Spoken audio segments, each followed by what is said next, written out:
Okay. Back to the job at hand here.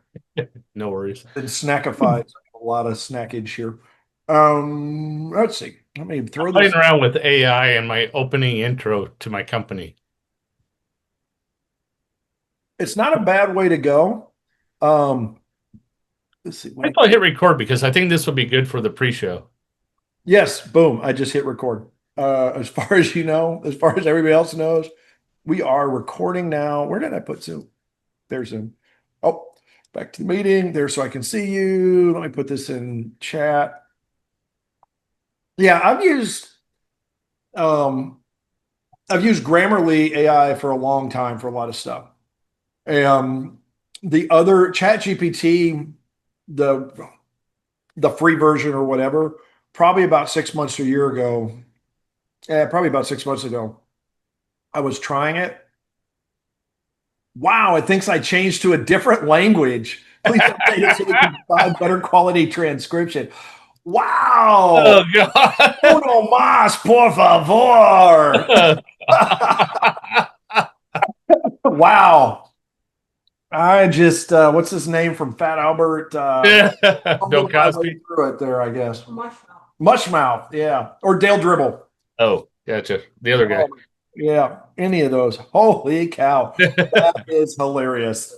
I use too many non-actual words. I gotta try that more often. I gotta see what language I can, like if it can generate the Rob language or something like that.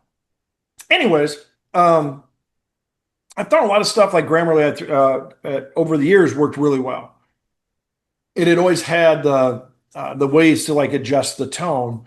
ChatGPT really just got to that point.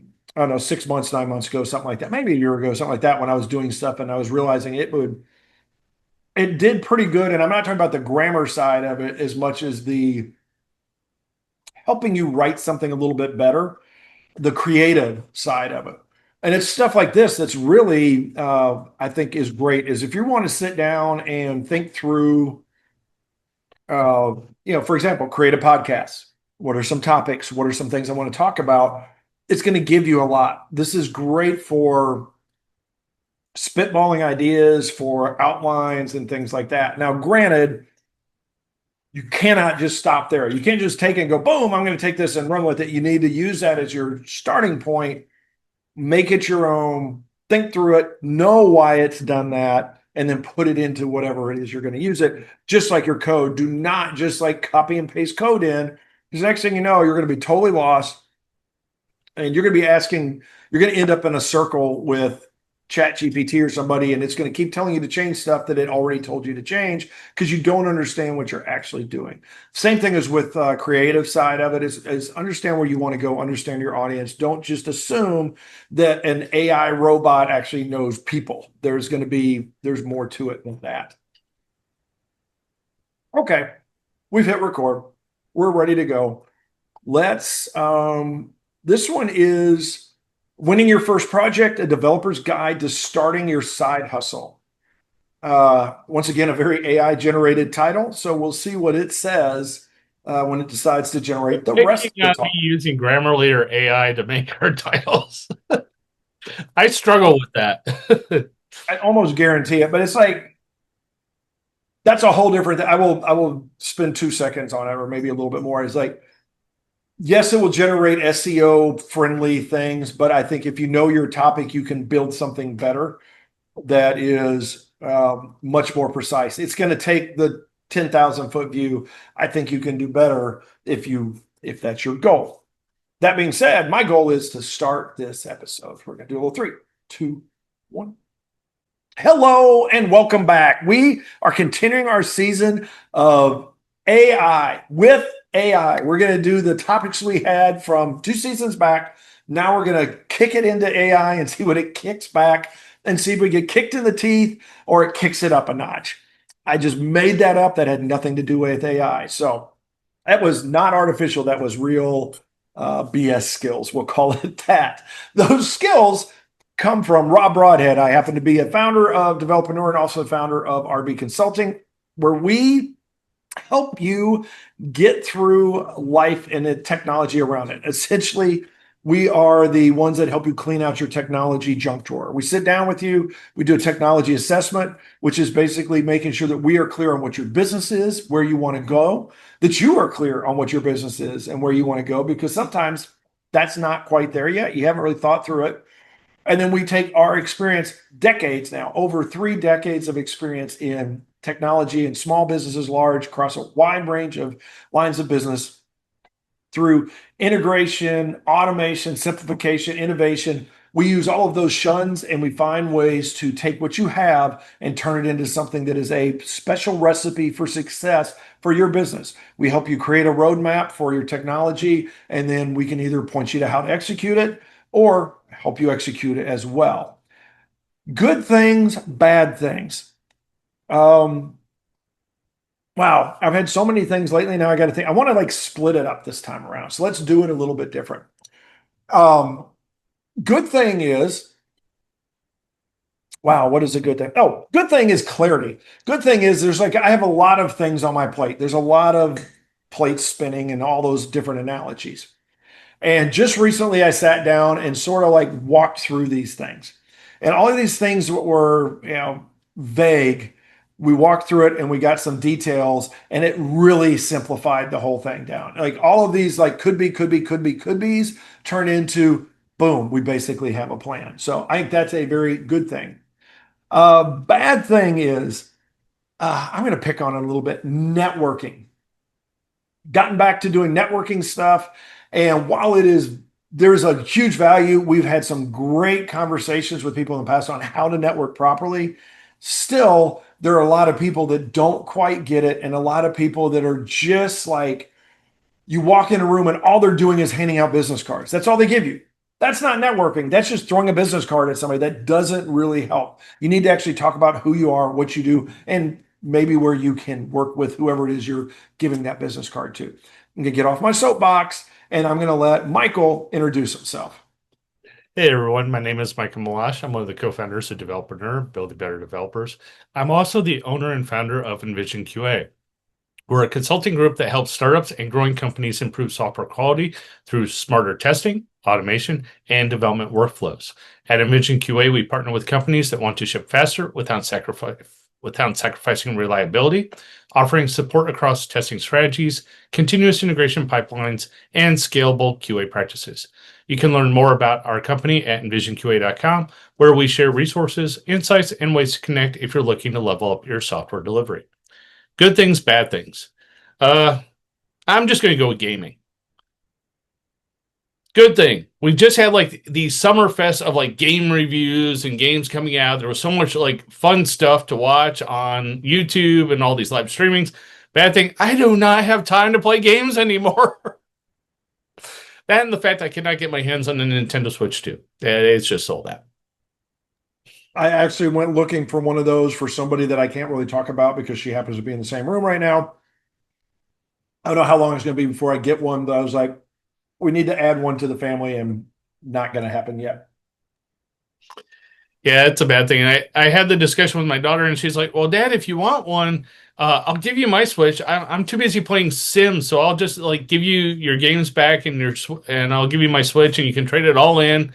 Because the trade-in value, which is annoying, for this round, the Switch OLED at GameStop is only like $150.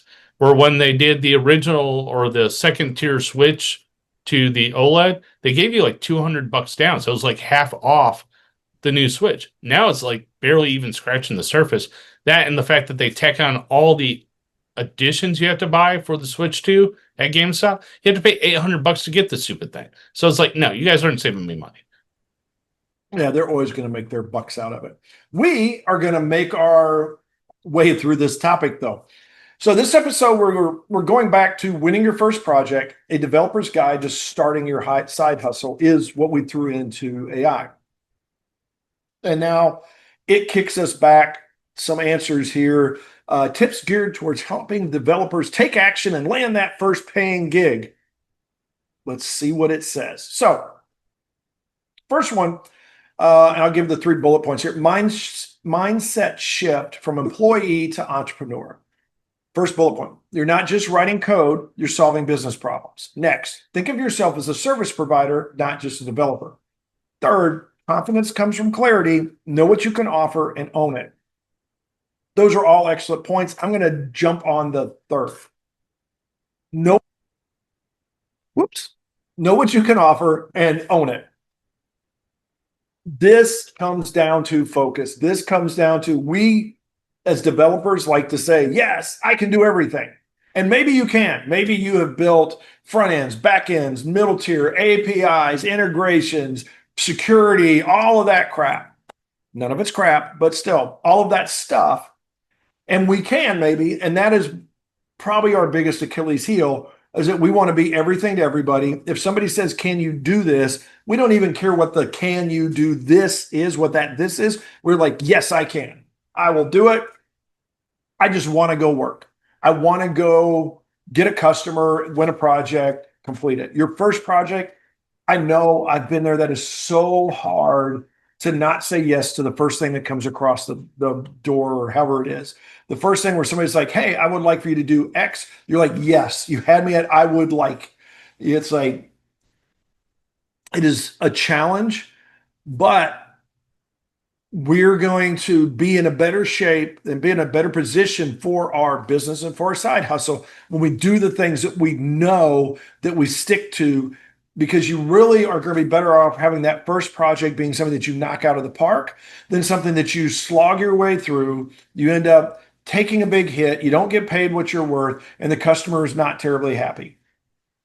Know what you want to do, know what you are willing to do, know what you're good at, and make sure that the request, whatever it is that the customer is looking for, is something that you're like, I know that cold. And if you don't, at least something where you're like, I know this, and yes, I'm learning things, but I know all of the pieces. I know where this needs to go. And if not, you better go in and give them a discount of some sort and say, hey, I'm going to use this as a learning opportunity, which is a possibility, different path. Read the developer book if you want to go down that path. But first, let's listen to Michael a little bit. So I'm going to just go with what popped into my head as you were going through that. When you go from being a coder working for a company to working for yourself and actually going out there and running your own company, and you are basically the developer for your company, your customer, you're working for your customer. Make sure your mindset is that you are working for your customer and that you are not working for yourself, and that you can basically tell the customer to go to hell if you don't like what they're doing. I have been in a couple of situations with contractors that came in that were self-employed contractors that came in and said, I don't work for you. I work for myself. I will do what I want to do to solve your problem. I'm not going to listen to you. You definitely need to make sure that when you do that transition shift from coder to working for someone, consulting, business, whatever, there is a certain mentality to the customer is always right. But the thing is, you need to listen to your customer. You do not need to be abused by your customer, though. So if you have a bad customer that is basically wanting things that cannot be done, it may be time to fire the customer. But in most situations, you can reconcile most things by having a conversation, making sure you understand what the project is supposed to be, and stick to the requirements. I think that's very key. Is it is about um, serving your customer, which is finding a way to make them win. Whatever their goal is, figure out how to allow them to win that goal. Now, there are customers that are going to insist that the path to that goal, to win that, is not actually going to be viable. Sometimes you're going to have to work with them a little bit and talk them back off that ledge and say, look, we can get you where you want to go. The way you think you need to get there is not going to work. It's going to be too pricey or whatever it is. As long as you give good reasons, unless they're just mental, you're going to be okay. They're going to be able to say, okay, I get it. And that's part of the confidence is, hopefully, because you've done this before, you can show examples. You say, this is how it's done. This is the results. These are the outcomes.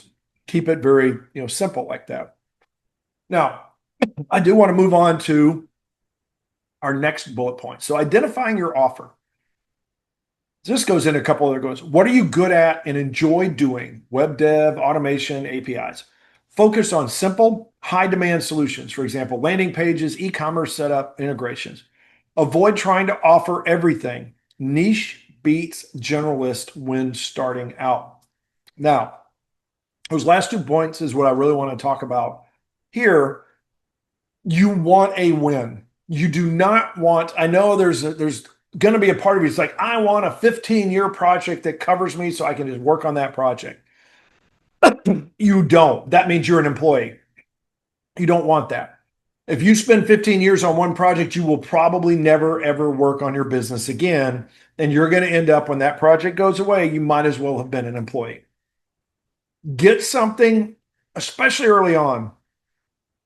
Take the quick hits. Take the stuff that's like, I just need a landing page. I just need a database table created. I just need a query fixed. I just need an app that you can do in an hour. If it's something that you can do in a day or less, fire off that proposal and tell them this is how long it's going to take. I'm going to get it done.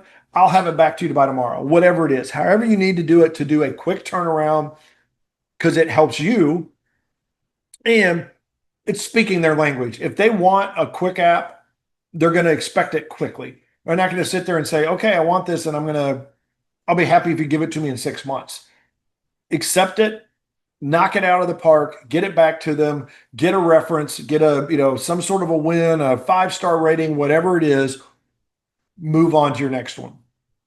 I can look back at my history of projects. And yeah, there are some nice big ones along the way, but so much of it that has built my reputation online for these projects these are the small ones. It's the one that took me like a couple days here, a couple days there. And then a lot of those are customers that came back to me. So it was like, a day or two here. And then 6 months later, I get another project for a day or two there. And then those things add up over time. Thoughts on those? I totally agree with you on that. However, if you are not if you have not pulled the plug yet, if you're still working for an employer and you're just working on this as a side hustle, what Rob laid out is perfect. Go out and go to Fiverr, Guru, freelance, whatever they are, pick up small jobs and figure out what you like. Start building that reputation. If you have pulled the plug and you are in your business, you now have a successful business launch. You need to get the wins to get the customer validation. Essentially, you need to get those testimonials to say, hey, you are good at what you're doing. You can accomplish it. You knock it out of the park. Initially, and this may sound counterproductive, but you may want to low bid your first few projects, but go for smaller projects. Essentially, low bid, but over deliver. Like basically knock it out of the park. Like pick something that maybe you can do in an hour or two, maybe bid for like 30 minutes, or maybe whatever you can do that you can basically give them a deal. Say, hey, I'm going to give you a discount, but I want a testimonial if I can knock this out. Great. Do that. Get established. Word of mouth is the best way to kind of grow your business. That's how I've always done it. I, I'm not, I will confess, I'm not great at SEO. I'm not great at marketing. That's not my wheelhouse. I write code. I build systems. I test software. And once I knock out a project, especially once I've rebranded again, um, working with customers, it's interesting though, Rob. You make the comment, you don't get stuck with one customer where it may be a job. I've actually had a couple customers that one lasted 10 years. I came in, I built them a website. They loved me so much that I ended up being their net ops or their DevOps guy. And it lasted for over a decade. And the only reason it ended was because, unfortunately, he died. But through his word of mouth, I got other business. It's like testimonials. It's like great. And I kept knocking it out, knocking it out. The key though was when I did that company, I was not niche enough. I basically was like, hey, I can do anything you need for technology. Like if it is a computer, it has a wire, I can help you do it. I can build websites, I can write software. It unfortunately put me into situations and jobs that I was not happy with. Yes, it paid the bills, but you really want something that you're going to be happy doing. You don't want to be running wires and be like, oh, I don't like this, but why am I doing this? Oh, it's a paycheck. Well, early on, yes, you have to bite that bullet and do some of those jobs to get those testimonials. But once you figure out what you really like, especially if you're starting out, do everything. Like start out and really kind of cherry pick a little bit though. But like, hey, website, cool, done. Hook up, run wires to an office, done. Set up Wi-Fi, done. Do a handful of these and then figure out where do you succeed the best? What is your wheelhouse? Pick that, narrow down your website, change your marketing strategy, and go for that. Get those customers to give you those testimonials, and then you're going to be off and running, off to the races. You're going to be in a good position. I would I would add to that. There is a value in uh, definitely under promise and over deliver.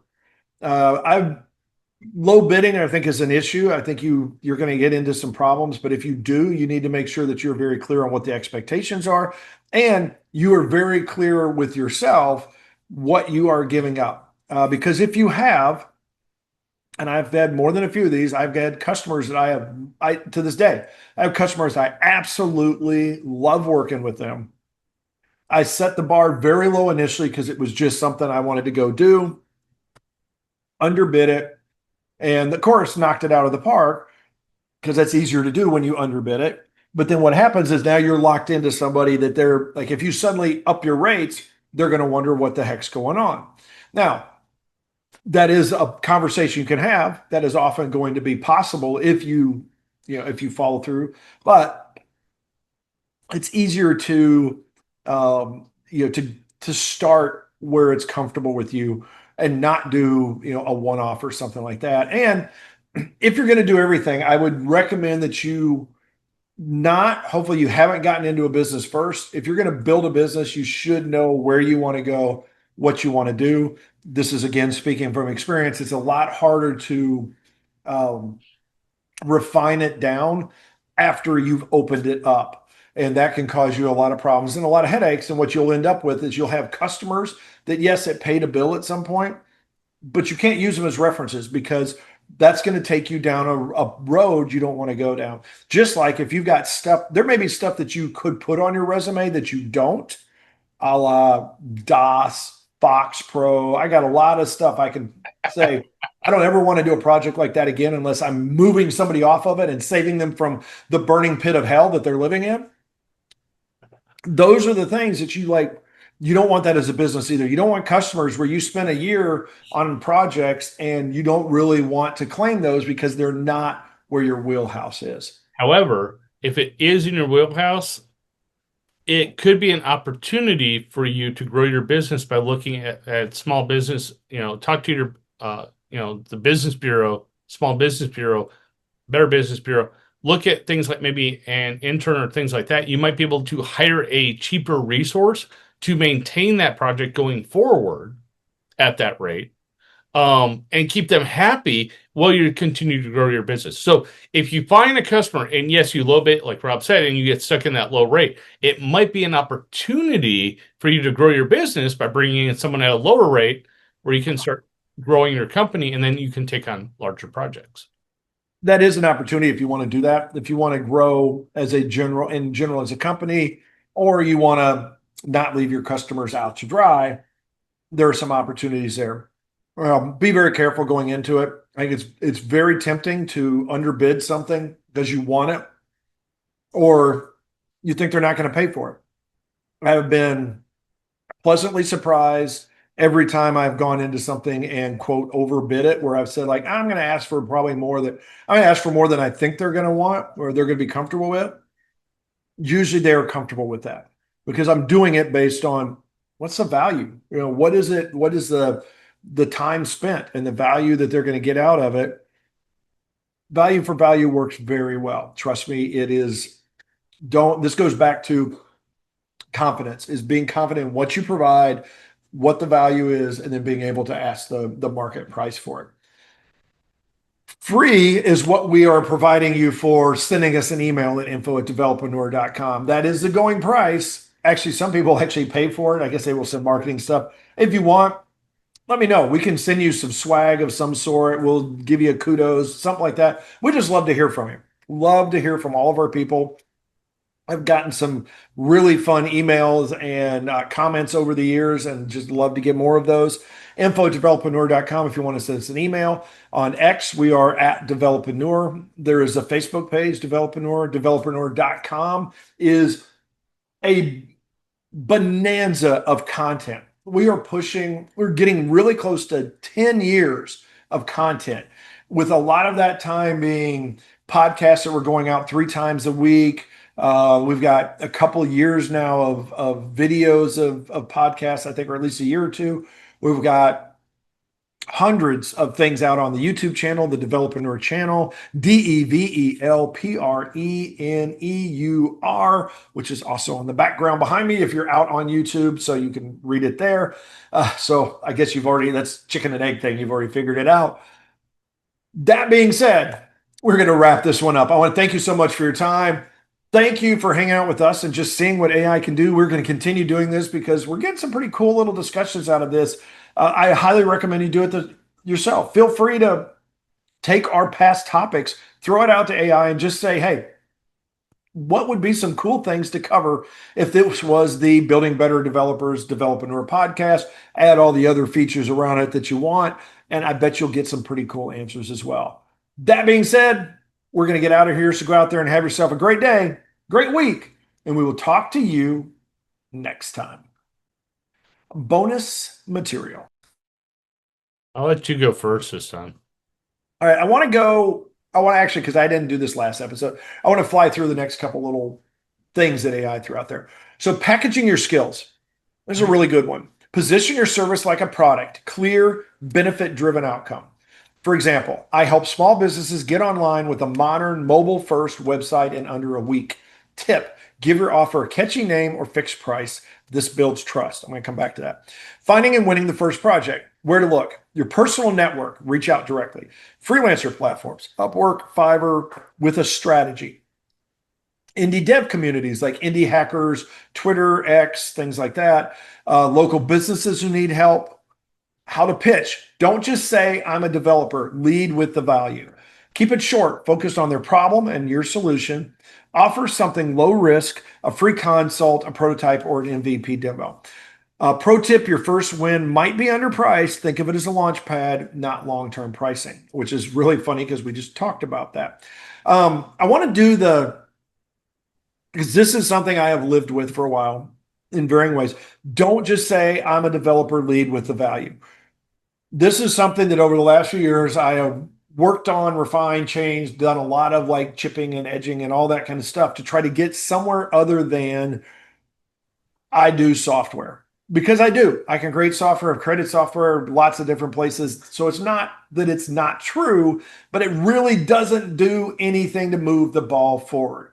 This is where it's key. Keep it short, focus on their problem and your solution. If you don't know what their problem is, if it's an elevator pitch, what is the problem or problems that you solve with your solution? Like it said in the example, I will bring a responsive site to life within a week. Things like that is give them clear goals, milestones, outcomes. That is where you want to be. And you want to think about it in that sense, because like that's going to help you when you've got all these skills. You can do all of these things. What is it that you want to do? And don't just say, I want to write a lot of cool code, because that's not it. What do you want to do that should be a hook or a catch for a customer? If you don't understand that idea, go explore, spend some time looking at funnels, the idea of sales funnels, what they are and what they do, because that's really, and we've talked about this, you can go search for funnels on the Developreneur site. You can find some great conversations we've had and interviews in that world. As it really is about you throw a big net out, and then you're going to use a series of smaller nets essentially to get exactly to where you want to be. Now, for what you want to focus on, you're going to start at the bottom of that funnel. You're going to start at the thing that is the most focused thing. What is your ideal customer? Dare I say an avatar? We've used that many times in many ways. Who is your best customer, your ideal customer? They should have a name, they should have a family history, they should have an eye color, all of that kind of stuff. The more you can get detailed on that, the better you're going to become. I say this as somebody that really doesn't have that. My best customer's name is Bob, only because I use that name all the time. But other than that, figure out what it is. What is your ideal customer? What does it look like? What is it they are looking for that you're going to give them that they're like, yes, I'm going to give you bags of money for it. That is how you succeed. And that is how you find, if you can do that and it's a big bag of money, that is your ideal niche. Dive into it, own it, and then worry about moving on to something else. I will step off my soapbox. I've been on my soapbox a lot the last couple of times. Jump on your turn, Michael. The soapbox is yours. So I'm going to just piggyback on that. If you are struggling and you're having issues, AI is good, research is good, but if you're not great at that, talk to your local chamber, talk to your local Better Business Bureau, talk to the Small Business Bureau. There are a lot of local community and resources that you can tap into, and they are cheap, free, or very small costs to get you what you need to help you grow your business. It could even be simply go to your local chamber's networking group. It could be a free, hey, meet up for drinks. Everyone's there. Just talk to people. Make sure, one, you introduce yourself, ask them who they are, and ask them what their business is and what they do. Don't make it about you, make it about them. I'm still working on this, but it is one of the best networking tools in your hat. But tap into all the free tools in your community because there is a lot. And even if like your chamber, costs money, talk to your chamber and say, hey, I am a startup. I have no money. How can I join you with no money? Now, some of them will say, no, we can't help you. But some of them may say, hey, here is a government grant you can go get, or go look at this to get some extra money that you can help fund that and get your business started. So there's so many ways to do that. Tap into your local community first and then get going. If you're an established company, do the same thing. There may be things out there you don't know about. Like me and Rob have talked recently, there are internships in the state of Tennessee that we get grants for. I didn't know about that. I'm learning about it, and I might be hiring people left and right soon if I can find the right job for them. But it is kind of one of our fundamentals in building better developers. We want to help grow developers. We want to help you learn more and grow. And if we can help you do that through our businesses, great. It helps if we can get some additional funding to do that so we can help more people instead of just doing it in slow drips, over time. I think that is at the heart of it. That is one of the best things to do is sit down and talk to somebody. I don't know how many good, great ideas I've had that have actually been incorporated into my businesses over the years that have come from conversations. It is amazing how many of those conversations had some sort of alcohol involved. We were drinking wine or cocktails or something like that. Oh. But those are the thing to do is to sit down with somebody. Just what is your business? What are some of your challenge? What are your pain points? You may not be able to address a lot of them, but there may be a few that you are. There may be one that's like you start hearing all the time and you go, this is something that I can do something about. And obviously, because several people have mentioned it to me, it's something that has got some value. So don't be afraid to spitball stuff, to throw things against the wall, to, like Michael said, talk to people, have conversations, see what they're struggling with. If you need ideas, that sometimes is the best way to go.